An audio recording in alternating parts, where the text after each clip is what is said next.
L'URSSAF vous demande de signer un échéancier, mais elle est incapable de justifier son calcul. Donc l'URSSAF vous réclame de l'argent, un montant, une somme, un chiffre. Vous demandez le détail du calcul. Comment ils arrivent à ce montant, sur quelle période, sur quelle base de cotisation et qu'est-ce qu'on vous réclame exactement. Et là, ils savent pas répondre. Mais ils vous proposent quand même de signer un arrangement amiable. Voilà ce que ça signifie.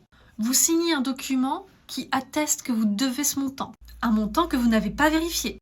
Un montant que personne n'est en mesure de vous expliquer. C'est comme si vous étiez en train de signer un chèque en blanc en fait. Sauf que vous ne signez pas un chèque. Vous venez de signer une reconnaissance de dette. Félicitations. Avec toutes les conséquences juridiques de ce que cela implique. La prescription qui repart à zéro, la perte de vos arguments en justice, vous avez validé le montant. Donc avant de signer quoi que ce soit avec l'URSSAF, demandez le détail. La période concernée, le taux qui est appliqué, la base de calcul, les éventuelles pénalités et leurs fondements juridiques. N'oublions pas ça. Et si l'URSSAF est incapable de vous fournir ce détail, eh bien elle n'est pas en mesure de justifier ce qu'elle réclame.